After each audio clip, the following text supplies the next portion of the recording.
Hi, welcome to my studio. Welcome to the studio. There are four main things I do in the studio here. I practice yoga and Pilates. I teach it online. You can see my lights and my mat. It's all set up to do that. I practice art. I make these big things are called pyrographs, and I also make oil paintings. And I practice music. I have a little music corner over here where I play guitar. We don't have any other instruments, so just guitar for now. And then fourthly, I cry in here a lot. It's kind of like my space to be. So this is what I do in my art studio. I practice all kinds of art. I practice art of the body, art of visual, art of hearing, and art of crying. Very, very important practice. Now these are my lights. I'm really excited about them. I just got them. They turn on like this, that, right? They're really bright. And as you can see, there's two different kinds of lights here. You can kind of switch. There's a yellow and a white. So you can make the white go down and just be yellow, or you can make the yellow and then just the white, or you can have them both. And it's really fun. And at night, I shine these, or during the day too, I shine them, really powerful, at this mat. And it makes me look better when I'm teaching. It just makes me look more fresh, you know?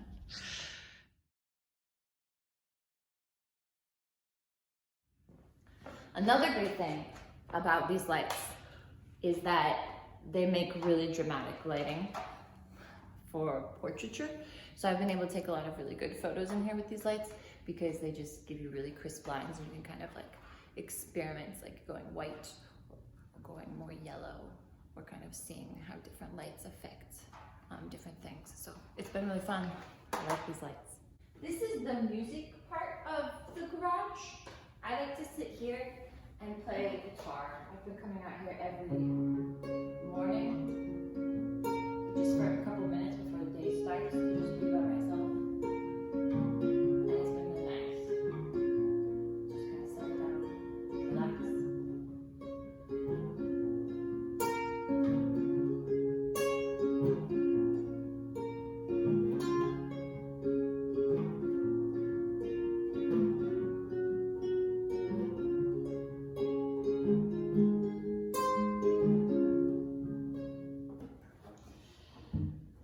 Another thing I do here is this is a really good workstation.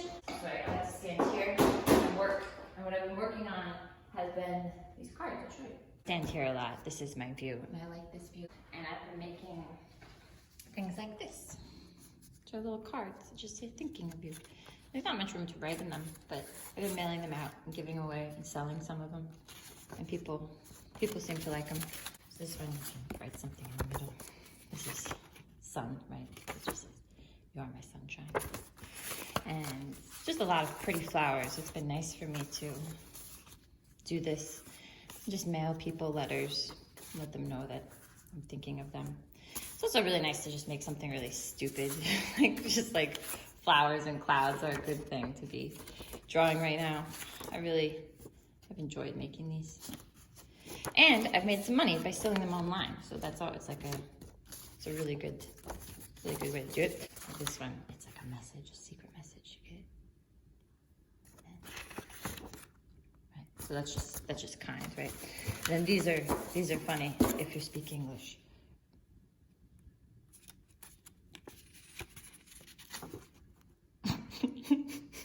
Gets me every time. So actually it took me a while to figure out how to draw a good rock.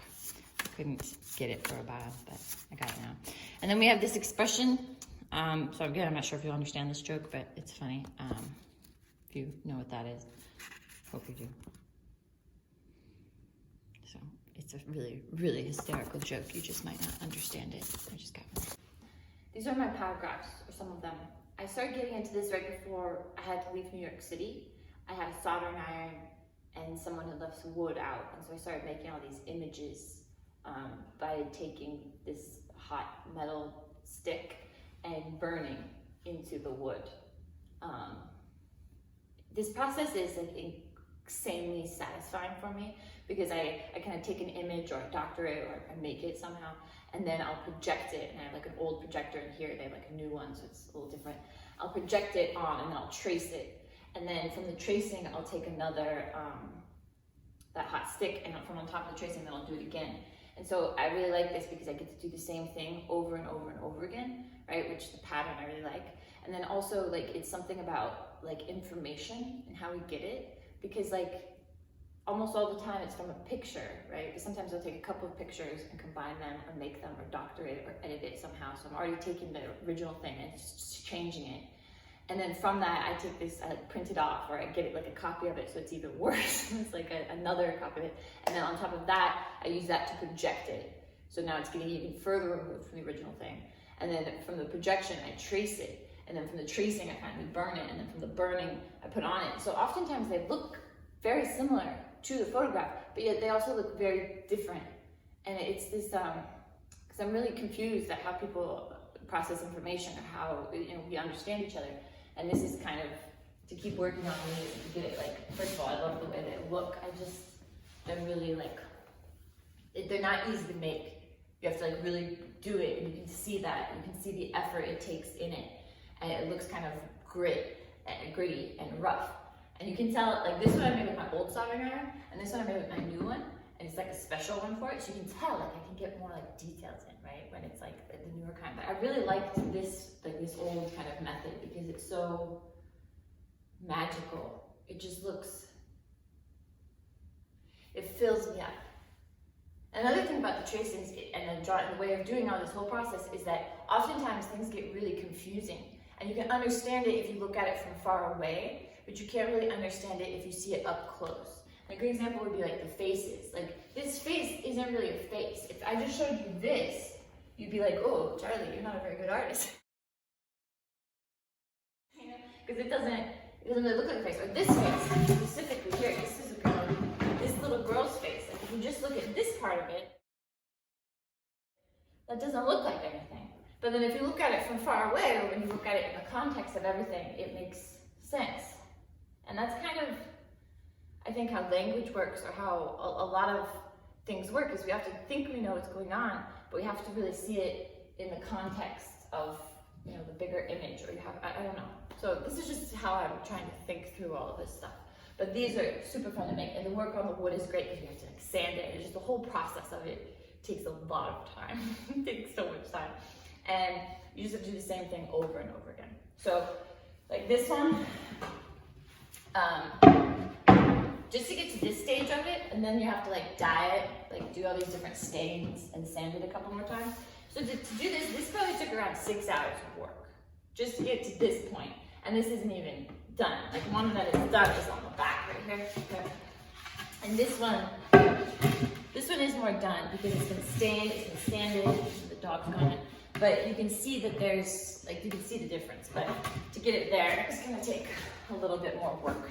But you can also see that there's this magic happening in the wood of the grain. It's really nice here because on this one it looks like that's the sun. And then this is the water. But it's just the way the wood is made. Yeah, I'm out of wood, so I need to get more.